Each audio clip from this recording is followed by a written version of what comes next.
હે ફ્રેન્ડ્સ, શું કે મજામાં? આપણું 8મું ચેપ્ટર છે કુદરતી સંસાધનો આપણે જોઈ રહ્યા છીએ. હવે આપણો લાસ્ટ ટોપિક છે જમીન ધોવાણ. ખૂબ જ અગત્યનો ટોપિક જમીન ધોવાણ. સર્વપ્રથમ આપણે જોઈ ગયા કે જમીનનું નિર્માણ કઈ રીતે થાય છે, જમીનનું ઇમ્પોર્ટન્સ શું છે કુદરતી સંસાધન તરીકે, કે જમીનનું ઇમ્પોર્ટન્સ શું છે એ આપણે જોઈ ગયા. હવે જે જમીનનો જે ક્ષય થાય છે, જમીનનું જે ધોવાણ થાય છે એના વિશે આપણે વાત કરવાના છીએ કે જમીનનું ધોવાણ થાય છે એનાથી કયા કયા નુકસાન થાય છે અને જમીન કઈ ધોવાણ છે એ કઈ રીતે અટકાવી શકાય, તો એના વિશે આગળ જોઈએ. સર્વપ્રથમ જમીન કોને કહેવાય આપણે જોઈ ગયા છીએ. જમીનનું ધોવાણ કેને કહેવાય? તો મિત્રો, ધોવાણ એટલે જમીનના કણોનું ગતિશીલ હવા કે પાણી દ્વારા એક સ્થળેથી બીજા સ્થળે સ્થળાંતરિત થવું.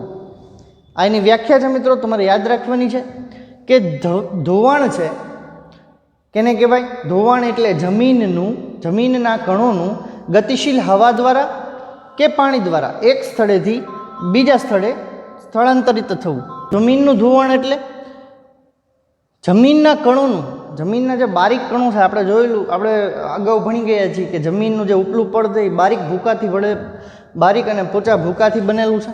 તો આ જમીનના કણોનું ગતિશીલ હવા, ખૂબ જ ગતિશીલ હવા, જોરદાર પવન જેને આપણે કહીએ છીએ, એના કે પાણી દ્વારા એક સ્થળેથી બીજા સ્થળે સ્થળાંતરિત થવું એને જમીન ધોવાણ કહી શકાય.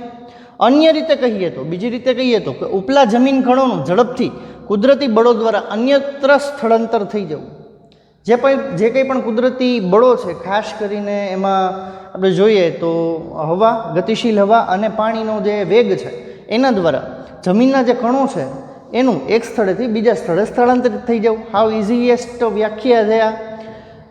તેનું ઉપરનું પડ બનતા વર્ષો લાગ્યા છે. જે આ જમીનનું ઉપરનું પડ છે મિત્રો, એ આપણે જોઈ ગયા કે એ બનતા વર્ષો લાગે છે મૂળ ખડકોના ધોવાણ અને ખોમાણથી, અને એમાં જે હવાના બળો છે, હવાના જે કંઈ પણ પરિબળો છે એની પ્રક્રિયાઓથી, એમાં ભેજ, હ્યુમસ, જૈવિક દ્રવ્યો, સેન્દ્રિય દ્રવ્યો વગેરેનું વિઘટન થવાથી જમીનનું ઉપલું પડ બને છે.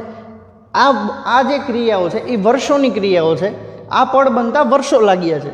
તેના જમીન કણો ભારે વરસાદ કે તોફાની પવનોથી થોડા દિવસોમાં ખેંચાઈ જાય છે.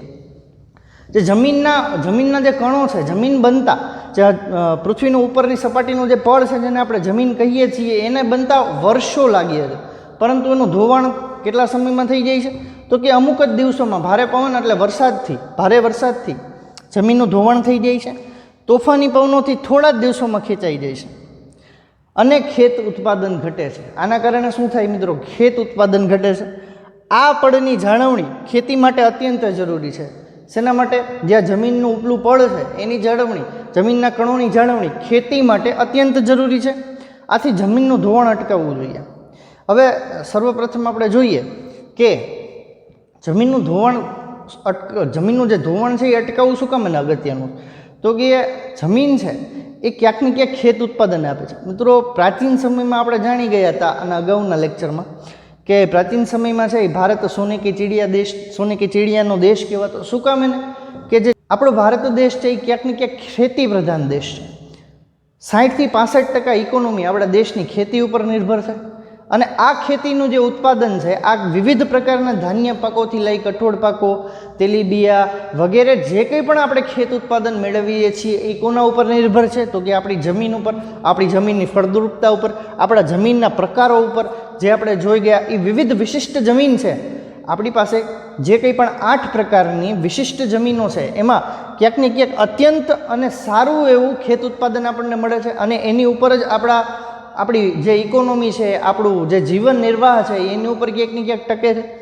હવે જો આ જમીનનું ધોવાણ અટકાવવામાં ન આવે અને એનો ક્ષય થતો રહે, જમીન ધોવાણ થતું રહે, તો ખેત ઉત્પાદન છે જેની ઉપર આપણું જીવન નિર્વાહ નિર્ભર કરે છે એ ખેત ઉત્પાદન ક્યાંક ને ક્યાંક ઘટી જાય. એના કારણે શું થાય કે એક તો ઇકોનોમીમાં ફટકો લાગે, પ્લસ આપણું જે કંઈ પણ જીવન નિર્વાહ, આપણા ધાન્ય પાકો છે એ આખું તંત્ર ખોરવાઈ જાય. આને કારણે જમીન ધોવાણ અટકાવવું એ ખૂબ જ અગત્યનું છે. ખાસ કરીને ખેત ઉત્પાદન માટે, ખેતી માટે અત્યંત જરૂરી છે. સ્વાભાવિક રીતે મિત્રો, છેલ્લા 2-3 વર્ષોમાં વરસાદ છે એ ખૂબ સારા પ્રમાણમાં પડે છે. પરંતુ ક્યાંક ને ક્યાંક અતિવૃષ્ટિ તમે શબ્દ સાંભળ્યો જ હશે, જ્યાં કંઈ પણ અતિવૃષ્ટિ થાય છે તેના કારણે જે ખેતીની જમીનો છે મિત્રો, ખેતીની જમીન તમે જોઈ હશે કદાચ કે ઉપરથી ખૂબ જ પોચી હોય છે, કારણ કે એની ઉપર વારંવાર ખેડ કરવાતી હોય છે અને પાકો લેવાતા હોય છે, જેથી ખેડ કરવાને લીધે એ જમીન ક્યાંક ને ક્યાંક પોચી હોય છે. સામાન્ય ગતિશીલ પાણી, જે સામાન્ય ગતિવાળું પાણી છે, એ પણ એને ક્યાંક ને ક્યાંક ધોઈ નાખતું હોય છે. જે ખેડૂતો છે એ દર વર્ષે જમીનની જે આ ખેતીનું ધોવાણ, ખેતીની જમીનનું જે ધોવાણ છે એને બચાવવાના ઉપાયો કરતા હોય છે. આ ઉપરાંત, આ પ્રયાસો ઉપરાંત ક્યાંક ને ક્યાંક દર વર્ષે ખેડૂતોને એની જમીનમાં, ખેતીની જમીનમાં ખાતર ભરવું પડે છે કે પછી એવી માટી ભરવી પડે છે. અને જો એનું જમીનનું ધોવાણ થઈ જાય તો જે એનું ઈચ્છિત પાકો છે એ ખેડૂતો લઈ નથી શકતા. આથી જમીનનું ધોવાણ અટકાવવું ખૂબ જ જરૂરી છે. ખાસ કરીને અતિવૃષ્ટિમાં ખેતીની જે જમીનનું ધોવાણ છે એ ખૂબ જ વિપુલ પ્રમાણમાં થતું હોય છે. મિત્રો, હવે આ છે એ જમીન ધોવાણના આપણા જે કંઈ પણ નુકસાન છે એ આપણે જોઈ ગયા. તો આ જમીન ધોવાણ અટકાવવા માટે આપણે શું કરી શકીએ? તો સર્વપ્રથમ જમીનને ધોવાણ અટકાવવાના ઉપાયોમાં આપણે સર્વપ્રથમ જમીન પર ચરાણ પ્રવૃત્તિઓને નિયંત્રણમાં લેવી. જમીન પર ચરાણ પ્રવૃત્તિઓને નિયંત્રણમાં લેવી. સર્વપ્રથમ તો ચરાણ પ્રવૃત્તિ કેને કહેવાય?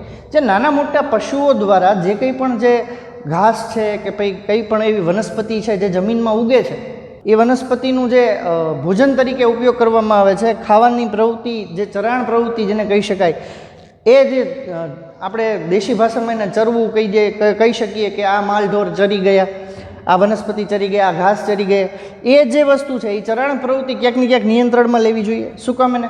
કારણ કે જે ઘાસ અને વનસ્પતિ છે મિત્રો, એ જમીનના કણોને ક્યાંક ને ક્યાંક જકડી રાખે છે. એ એવું કામ કરે છે કે એ જે એના મૂળિયા છે, જમીનના જે મૂળ છે એને પકડી રાખે છે, અને તેની ઉપરથી અગર જો પાણી પસાર થાય, ગતિશીલ પાણી પસાર થાય, તો જમીનનું ધોવાણ નહિવત અથવા ખૂબ નાના અંશે થાય છે. હવે સ્વાભાવિક રીતે ચરાણ પ્રવૃત્તિઓને નિયંત્રણમાં રાખવા માટે પણ ગવર્મેન્ટે એક યોજના કરી. ગામડે ગામડે જે ગોચરની જમીન છે એ અલગ રીતે ફાળવવામાં આવેલી હોય છે. આ ગોચરની જમીનમાં જ પશુઓને ચરાણ પ્રવૃત્તિ માટે લઈ જવા, એ બાબત ઉપર આપણે ધ્યાન દઈ શકીએ. જમીન પર ચરાણ પ્રવૃત્તિઓને નિયંત્રણમાં લાવી શકીએ. ત્યારબાદ ઢોળાવવાળી જમીનમાં સમોચ્ચ રેખીય પગથિયાની તરાહથી વાવેતર કરવું. ઢોળાવવાળી જમીનમાં સમોચ્ચીય પગથિયાની તરાહથી વાવેતર કરવું. હવે સ્વાભાવિક રીતે ઢોળાવવાળી જમીન કેને કહેવાય? તો હવે ઢોળાવવાળી જમીન હોય છે એ સીધી આમ આકારની હોય છે કે જેની ઉપરથી પાણી સીધી રીતે આમ વેગથી પસાર થાય છે. પરંતુ આ ઢોળાવવાળી પ્રવૃત્તિ, આ ઢોળાવવાળી જે જમીન છે એની ઉપર સમોચ્ચ રેખીય પગથિયાની તરાહથી વાવેતર કરવું જોઈએ. સમોચ્ચ રેખીય એટલે એક રેખામાં, એક જ સમાંતર રેખામાં પગથિયાની પ્રવૃત્તિ, સ્ટેપ બાય સ્ટેપ. એટલે માનો કે ઘણી વખત કેવું થાય કે એક ઢોળાવમાં જે પાણીનો વેગ છે, એક ઢોળાવમાં જે પાણીનું વહાણ છે, જેને આપણે ઢોળાવવાળી જમીન કહીએ છીએ, ક્યાંક ને ક્યાંક અમુક અંતરે એમાં ક્યારાઓ બનાવવામાં આવે. એવી રીતે પાકના જેને કહી શકાય એવી રીતે પાકની જે સમોચ્ચ રેખા છે, જે પાક ઉગાડવાની જે લાઈન હોય છે, એ લાઈનને એવી રીતે જાળવણી, એવી રીતે એને ગોઠવણી કરવામાં આવે કે જેથી કરીને સમોચ્ચીય પગથિયાની તરાહથી જેને કહી શકાય એવું વાવેતર કરવું જોઈએ. આમ ઢોળાવવાળી જમીનમાં જે ગતિશીલ પાણી હોય છે એને ક્યાંક ને ક્યાંક એની ગતિમાં અવરોધ આપણે ઊભો કરી શકીએ છીએ. આવી રીતે સમોચ્ચ રેખીય પગથિયાની તરાહથી ખેતી કરવાથી ઢોળાવવાળી જમીનમાં છે એ પાણીનું જે ધોવાણ છે, પાણીથી થતું ધોવાણ એ અટકાવી શકાય. પડતર જમીનમાં વૃક્ષોનું વાવેતર કરવું. જે જમીન પડતર છે મિત્રો, ઘણી વખત આપણે જોતા હોઈએ છીએ કે ક્યાંય પણ રોડ નીકળો છે, બાયપાસ નીકળો છે કે પછી સામાન્ય રોડ છે, ગામડાનો ગાડા કેળો છે, તો એની આજુબાજુ ઘણા બધા વૃક્ષો આવેલા હોય છે. તો એ પડતર જમીન છે અને એમાં ક્યાંક ને ક્યાંક વૃક્ષોનું વાવેતર કરેલું છે, જેથી કરીને એ વૃક્ષો છે એ રોડની જે બંને બાજુની જમીન છે એનું ધોવાણ અટકાવ્યા છે. આમ જે કંઈ પણ પડતર જમીનો છે, જ્યાં ભવિષ્યમાં કોઈ ડેવલપમેન્ટ નથી થવાનું, અથવા તો રોડની બેક સાઈડ છે, રોડની સાઈડો છે, ત્યાં વૃક્ષોનું વાવેતર કરતું રહેવું જોઈએ. નદી છે, નદીની આજુબાજુના જે બે કિનારાઓ છે એ કિનારાઓમાં ક્યાંક ને ક્યાંક વૃક્ષોનું વાવેતર કરવું જોઈએ, જેથી કરીને જ્યારે પૂરની પરિસ્થિતિ આવે કે પાણીનો જે નદીમાં જે કંઈ પણ બંને કાંઠે, માનો કે આપણે વાત કરીએ કે બંને કાંઠે નદી જાય છે, તો એ પરિસ્થિતિ જ્યારે આવે, પૂરની પરિસ્થિતિ જ્યારે આવે, ત્યારે નદી કાંઠાની જે કંઈ પણ જમીનો છે એનું ધોવાણ અટકાવી શકાય. જાનમાલનું નુકસાન એનાથી ટળે. પૂરની પરિસ્થિતિ ક્યારેક ને ક્યારેક કંટ્રોલ કરી શકાય. પડતર જમીનમાં વૃક્ષોનું વાવેતર કરવું જોઈએ. ચોથો આપણો મુદ્દો જમીન ધોવાણનો અટકાવવાનો મુદ્દો કે પાણીના વહેડા પડેલા હોય ત્યાં આળબંધ બનાવવા જોઈએ. પાણીના વહેડા પડેલા હોય ત્યાં આળબંધ બનાવવા જોઈએ કે જ્યાંથી પાણીનો વહેણ છે. ઘણી વખત એવું થતું હોય કે પાણીનું વહેણ છે એ નદીઓ ઉપરાંત ક્યાંક ને ક્યાંક એવી જગ્યાએથી પસાર થતું હોય કે નદીમાં ક્યાંક ભળતું હોય, ગામમાંથી પસાર થતું હોય, જેનાથી જમીનનું ધોવાણ થતું હોય, એમાં આડબંધ બનાવવા જોઈએ. જેને કહીએ કે પારો ખેતી દેશી ભાષામાં આપણે એને પારો કહી શકાય કે ક્યાંક ને ક્યાંક પારો પાણી પહેલાં પાળ બાંધવી એ કહેવત પણ આપણે સાંભળેલી છે. આમ જ્યાંથી પાણીનું વહેણ છે ત્યાં આડબંધ બનાવવા જોઈએ, જેથી કરીને જે જમીનનું ધોવાણ છે એ અટકાવી શકાય. પાણીનો વેગ ધીમો પાડવા ઢાળવાળા ખેતરમાં ઊંડી ખેડ કરવી જોઈએ. પાણીનો છે એ વેગ ધીમો પાડવા પાણી જ્યારે મિત્રો અતિશય વરસાદ હોય ત્યારે તમે ખેતીમાં અહીંયા આપણે સામાન્ય સિટીમાં જ્યારે વરસાદ જોઈએ તો એ વરસાદ આપણને એમ લાગે કે પડે છે ને જમીનમાં ઉતરી જાય, પરંતુ જ્યારે ખેતરોમાં આપણે વરસાદ જોઈએ અતિશય વરસાદમાં તો એ જે પાણીનું વહેણ હોય એ ખૂબ જ ગતિશીલ હોય છે. અને જે ઢાળવાળા ખેતરો હોય છે એમાં તો ખાસ કરીને પાણી આમ દોડતું હોય છે. એ જે ગતિશીલ પાણી છે એને આપણે એનાથી જમીનનું ધોવાણ અટકાવવા માટે ખેતરમાં ઊંડી ખેડ કરવી જોઈએ અને ક્યાંક ને ક્યાંક ક્યારાઓ બાંધી પણ એને અટકાવી શકાય ઢાળવાળા જમીનમાં. ત્યારબાદ આપણે જોવાનું છે ભૂમિ સંરક્ષણ. જમીન ધોવાણ સાથે જ ક્યાંક ને ક્યાંક સંકળાયેલું છે ભૂમિ સંરક્ષણ. આગળ જોઈએ, ભૂમિ સંરક્ષણ એટલે જમીન ધોવાણ રોકીને જમીનની ગુણવત્તા જાળવવી. આપણે આ જે મુદ્દાઓ જોઈ ગયા એ માત્ર જમીનને ધોવાણ અટકાવવાના મુદ્દાઓ જોઈ ગયા, અને આમાં વિશેષતઃ જે કંઈ પણ સંરક્ષણ થઈ શકે છે એ મુદ્દાઓ પણ જોવાના છે. અગત્યની વ્યાખ્યા, ભૂમિ સંરક્ષણ એટલે જમીનનું ધોવાણ રોકીને જમીનની ગુણવત્તા જાળવવી. અહીંયા આપણે જમીનનું ધોવાણ રોક્યું, અહીંયા ગુણવત્તા પણ જોવાની છે. ભૂમિ સંરક્ષણ એટલે જમીનનું ધોવાણ રોકીને જમીનની ગુણવત્તા જાળવવી. જમીન સંરક્ષણનો સીધો સંબંધ માટી કણોને પોતાની મૂળ જગ્યાએ જાળવી રાખવા સાથે. જ્યાં જમીન સંરક્ષણ છે એનો સીધો સંબંધ ક્યાં છે કે માટીના કણો છે જે ધોવાણ થઈ જાય છે અને સ્થળાંતરિત થઈ જાય છે તે માટીના કણોને મૂળ જગ્યાએ જાળવી રાખવાનું છે. દુનિયામાં વિવિધ જગ્યાએ જે તે સ્થાન અને સમસ્યાને અનુરૂપ ઉપાયો પ્રયોજવામાં આવે છે. દુનિયામાં જે તે જગ્યાએ જે કંઈ પણ આ ધોવાણની પ્રક્રિયા છે મિત્રો, એ પણ દુનિયામાં બધી જગ્યાએ સરખી નથી હોતી. ક્યાંક ને ક્યાંક વધારે પાણીથી થાય છે, ક્યાંક ને ક્યાંક હવાથી ધોવાણ થાય છે. અમુક અલગ અલગ વિપરીત પરિસ્થિતિઓમાં વિપરીત રીતે અલગ અલગ રીતે જમીનનું ધોવાણ થાય છે. આમ દુનિયામાં વિવિધ જગ્યાએ જે તે સ્થાન અને સમસ્યાને અનુરૂપ માનો કે નદી કાંઠાના વિસ્તારોમાં પૂરથી ધોવાણ થતું હોય, રેગિસ્તાન છે તો એમાં તોફાનથી હવાથી ભારે ગતિશીલ હવાથી ધોવાણ થતું હોય, એમ અલગ અલગ સમસ્યા અને અલગ અલગ સ્થાનને અનુરૂપ ઉપાયો પ્રયોજવામાં આવે. જે ભૂમિનું સંરક્ષણ ન થાય તો તેનાથી પૂરની શક્યતાઓ વધતા જાનમાલની સલામતીના જોખમ ઊભા થાય છે. જો ભૂમિનું સંરક્ષણ આપણે ન કરીએ તો મુખ્ય પરિબળ એવું કયું છે જે આપણને નુકસાન કરે, તો પૂરની શક્યતાઓ વધી જાય છે અને જાનમાલની સલામતી છે. પૂર જ્યારે અમુક સિચ્યુએશનમાં આપણે પૂર આવેલા છે મિત્રો, આપણને ખબર છે કે જે નદીઓમાં પૂર આવે છે એનાથી કેટલા નુકસાન માણસોને થઈ શકે છે, સલામતીના જોખમ ઊભા થાય છે. આમ ભૂમિનું સંરક્ષણ છે એ આવશ્યક છે. આપણે ઘણી વખત કુદરતી હોનારત સાથે આપણે પૂરને સરખાવતા હોઈએ છીએ તો તેનાથી ખૂબ જ વિપુલ પ્રમાણમાં નુકસાન થાય છે. ઘણા બધા ખેતરો ધોવાઈ જાય છે, જાનમાલને એટલો નુકસાન થાય છે. હવે આ ભૂમિ સંરક્ષણના ઉપાયો કયા છે એ આપણે જોવાના છીએ.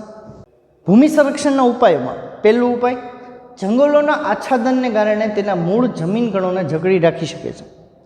જંગલોના આચ્છાદનને કારણે વિપુલ પ્રમાણમાં વૃક્ષો વાવવા અને જે જંગલોનું આચ્છાદન છે, જંગલોથી જે ઢંકાયેલો વિસ્તાર છે જેને આચ્છાદન વિસ્તાર કહી શકીએ, જંગલોનો આચ્છાદન વિસ્તાર કહી શકીએ, અને ત્યાંની ભૂમિ છે એમાં જે મૂળ જમીનના કણોને છે એ જકડી રાખે છે. જંગલો આચ્છાદિત વિસ્તાર એ જમીનના કણોને જકડી રાખે છે. આથી જંગલોનું જેમ વૃક્ષોનું વ્યાપ્ત થાય એવો આપણે પ્રયાસ કરવો જોઈએ. સેકન્ડ, નદીના કોતરો અને પહાડી ઢોળાવો પર વૃક્ષારોપણ કરવું. નદીના કોતરો એટલે નદીની બંને સાઈડ, જ્યાં જેને નદીનો કાંઠો કહી શકાય, એ નદીના કાંઠે કે નદીની કોતરો છે, જ્યાં જ્યાં નદી પસાર થાય છે એની બંને બાજુ વૃક્ષોનું રોપણ કરવું પડે. અને પહાડી ઢોળાવ છે, જ્યાં પહાડ જમીન છે એ ઊંચી અને નીચી એવી રીતે ઢોળાવવાળી છે. ઘણી જગ્યાએ ખેતીની જમીન આપણા નજીકના વિસ્તારોમાં પણ એવું હોય છે કે એક ખેતર ઊંચું હોય છે, એક ખેતર નીચું હોય છે. એવી જે ઢોળાવવાળી જમીન છે ત્યાં પણ વૃક્ષારોપણ કરવું, એની ફરતે વૃક્ષારોપણ કરવાથી જે જમીનનું ધોવાણ છે, જમીનના કણોનું ધોવાણ છે એ અટકાવી શકાય છે. આગળ જોઈએ તો રણની નજીકના ક્ષેત્રોમાં વાતા પવનોને રોકવા વૃક્ષોની હારમાળા ઉગાડવી જોઈએ. તે રણને આગળ વધતું અટકાવશે. ખૂબ જ અગત્યનું છે કે રણ છે, જે તે વિસ્તારોમાં રણ છે, રણમાં જ્યારે ગતિશીલ હવા ફેંકાય છે, તોફાન જેવું ફેંકાય છે, ત્યારે જે રણની રેતી છે એ ખૂબ વિપુલ પ્રમાણમાં આગળ વધતી જાય છે. આથી રણનો જે પ્રદેશ છે એ આગળ વધતો જાય છે. એને અટકાવવા જે રણની ફરતે, રણની જે કિનારી છે, રણ અને ભૂમિ પ્રદેશ, એ બેયને જે નોખી પાડતી રેખા છે ત્યાં વૃક્ષોની હારમાળા ઉગાડવી જોઈએ. અથવા તો જે રણમાં વૃક્ષો ઉગે છે, થોર છે કે બાવળ છે જેવા વૃક્ષો રણમાં થાય છે, એની રણની ફરતે એ વૃક્ષોની હારમાળા કરવી જોઈએ, જેથી કરીને રણ આગળ વધતું અટકાવી શકાય. જો રણ આગળ વધતું રહે મિત્રો, તો એ જે ફળદ્રુપ જમીન છે એ પણ ફળદ્રુપતા એની ગુમાવે છે અને રણ વિસ્તારમાં પાણીની ખૂબ જ વિપુલ પ્રમાણમાં શોર્ટેજ હોય છે. એ આપણે જોઈએ છીએ, આપણે સમજીએ છીએ. આથી રણને આગળ વધતું અટકાવવું ખૂબ જ જરૂરી છે. એના માટે વૃક્ષો વાવીને એને અટકાવી શકાય. ચોથો આપણો મુદ્દો, નદીઓના પૂરને અન્ય નદીઓમાં વાળીને સૂકી નદીઓમાં ભરી અંકુશમાં લેવા જોઈએ. જે કંઈ પણ નદીઓનું પૂર છે, નદીઓના વેણ છે, એને અન્ય સૂકી નદીઓમાં વાળીને એને અંકુશમાં લેવા જોઈએ. મિત્રો આપણે જોઈએ કે ઘણી નદીઓ એવી છે જે બારે માસ વહે છે, ઘણી નદીઓ એવી છે, નાની નદીઓ કે પછી એક પ્રકારના તળાવો પણ જે આપણે લઈ શકીએ કે જે ચોમાસા દરમિયાન વહેણમાં હોય પછી સુકાઈ જાય છે. આવી જે નદીઓ છે જે બારે માસ વહે છે અને ક્યારેક ક્યારેક પૂરની પરિસ્થિતિ સર્જે છે, તો આવી નદીઓના જે કંઈ પણ વહેણ છે એને સૂકી નદીઓમાં જાય એવો કંઈક પ્રયાસ કરવો જોઈએ, જેથી કરીને પૂરને અંકુશમાં લાવી શકાય. ખૂબ જ અગત્યનું છે, થોડુંક પ્રેક્ટિકલ, કારણ કે ખૂબ ખર્ચાળ વસ્તુ છે. અનિયંત્રિત ચરાણથી પહાડોની જમીનનું સ્તર ઢીલું પડે છે, તેને અટકાવવું જોઈએ. જે અનિયંત્રિત ચરાણ છે, હમણાં જમીન ધોવાણના મુદ્દામાં ચરાણ પ્રવૃત્તિ વિશે આપણે વાત કરી ગયા. જે અનિયંત્રિત ચરાણ છે એના કારણે જે જમીનનું ઉપલું પડ છે, પહાડોની જમીનનું જે સ્તર છે એ ઢીલું પડી જાય છે. આથી જો આ સ્તર ઢીલું પડે તો સામાન્ય હવા કે સામાન્ય પાણીની જે ગતિ છે એનાથી પણ ધોવાણ થઈ શકે છે. આમ અનિયંત્રિત ચરાણને અટકાવીને પણ પહાડોની જમીનનું જે સ્તર છે એ ઢીલું પાડતું અટકાવી અને જમીનનું ધોવાણ અટકાવી શકાય. ફળદ્રુપતા ગુમાવી બેઠેલા, આપણો આગળનો મુદ્દો, ફળદ્રુપતા ગુમાવી બેઠેલી જમીનમાં પુનઃ સેન્દ્રિય પદાર્થોનું ઉમેરણ કરવું જોઈએ. આથી જમીનની ફળદ્રુપતા વધે છે. જે જમીન ધોવાણથી કે કોઈ પણ કારણોસર પોતાની ફળદ્રુપતા ગુમાવી બેઠી છે, તેમાં સેન્દ્રિય પદાર્થો છે એનું ઉમેરણ કરવું જોઈએ. જે કંઈ પણ સેન્દ્રિય પદાર્થ જે પાક વનસ્પતિ ઉગાડવામાં મદદરૂપ થાય છે તેનું ઉમેરણ કરી અને તેની ફળદ્રુપતા વધારવાનો પ્રયાસ કરવો જોઈએ. આથી ખેત ઉત્પાદન માટેની જે કંઈ પણ જમીન છે એમાં વધારો કરી શકાય. મિત્રો આ હતું ભૂમિ સંરક્ષણ. ફરીથી આ બંને મુદ્દા આપણે એક વખત ફાસ્ટલી રિપીટ કરી લઈએ, જેથી કરીને આપણને આખી મેટર છે એ સમજવામાં ઇઝી રહે, યાદ રહે. જમીન ધોવાણ કેને કહી શકાય? તો કે જમીન ધોવાણ એટલે જમીનના કણોનું ગતિશીલ હવા કે પાણી દ્વારા એક સ્થળેથી બીજા સ્થળે સ્થળાંતરિત થવું. અન્ય રીતે કહીએ તો ઉપલા જમીન કણોનું ઝડપથી કુદરતી બળો દ્વારા અન્યત્ર સ્થળાંતર થઈ જવું. તેનું ઉપરનું પડ બનતા વર્ષો લાગ્યા છે. તેના જમીન કણો ભારે વરસાદ કે તોફાની પવનોથી થોડા જ દિવસોમાં ખેંચાઈ જાય છે અને ખેત ઉત્પાદન છે એ ઘટાડે છે. આ પાડની જાળવણી ખેતી માટે અત્યંત જરૂરી છે. આથી જમીનનું ધોવાણ છે એ અટકાવવું જોઈએ. જમીન ધોવાણ અટકાવવાના ઉપાયોમાં આપણે પહેલું જોઈએ કે જમીન પર ચરાણ પ્રવૃત્તિઓને નિયંત્રણમાં લેવી. ઢોળાવવાળી જમીનમાં સમોચ્ચ રેખીય પગથિયાની તરાહથી વાવેતર કરવું. ત્રીજો મુદ્દો, પડતર જમીનમાં વૃક્ષોનું વાવેતર કરવું. ચોથું, પાણીના વહેડા પડેલા હોય ત્યાં આડબંધ બનાવવા જોઈએ. પાણીનો વેગ ધીમો પાડવા ઢાળવાળા ખેતરમાં ઊંડી ખેડ કરવી. ત્યારબાદ આપણે જોઈ ગયા ભૂમિ સંરક્ષણ. તો ભૂમિ સંરક્ષણ એટલે જમીન ધોવાણ રોકીને જમીનની ગુણવત્તા જાળવવી. જમીન સંરક્ષણનો સીધો સંબંધ માટી કણોને પોતાની મૂળ જગ્યાએ જાળવી રાખવા સાથે છે. દુનિયામાં વિવિધ જગ્યાએ જે તે સ્થાન અને સમસ્યાને અનુરૂપ ઉપાયો પ્રયોજવામાં આવે છે. જો ભૂમિનું સંરક્ષણ ન થાય તો તેનાથી પૂરની શક્યતાઓ અને જાનમાલની હાનિ છે એની સલામતીના જે જોખમો છે એની ઉપર વધારો થાય છે. ભૂમિ સંરક્ષણ આવશ્યક છે. ભૂમિ સંરક્ષણના ઉપાયો: પ્રથમ, જંગલોના આચ્છાદનને કારણે તેના મૂળ જે જમીનના કણો છે એને જકડી રાખી શકાય છે. નદીના કોતરો અને પહાડી ઢોળાવો પર વૃક્ષારોપણ કરવું જોઈએ. ત્રીજો મુદ્દો, રણની નજીકના ક્ષેત્રોમાં વાતા પવનોને રોકવા વૃક્ષોની હારમાળા ઉગાડવી જોઈએ. તે રણને આગળ વધતું અટકાવશે. ચોથો, નદીઓના પૂરને અન્ય નદીઓમાં વાળી સૂકી નદીઓમાં ભરી અંકુશમાં લેવા જોઈએ. નદીઓના પૂરને અંકુશમાં લેવા જોઈએ. પાંચમો, અનિયંત્રિત ચરણની પહાડોથી જમીનનું સ્તર ઢીલું પડે છે તેને અટકાવવું જોઈએ. છઠ્ઠો, ક્ષિતિજ સમાંતર ખેડ, સીડીદાર ખેતરો જેવી પદ્ધતિઓ અપનાવી જમીનનું ધોવાણ અટકાવવું જોઈએ. ફળદ્રુપતા ગુમાવી બેઠેલી જમીનમાં પુનઃ સેન્દ્રિય પદાર્થોનું ઉમેરણ કરવું જોઈએ. મિત્રો, આ સાથે આપણું 8મું ચેપ્ટર છે એ આપણે અહીંયા પૂર્ણ કરીએ છીએ. હવે નેક્સ્ટ લેક્ચરમાં આપણે આગળ અભ્યાસ કરતા રહીશું. ત્યાં સુધી સ્ટે હોમ, સ્ટે સેફ.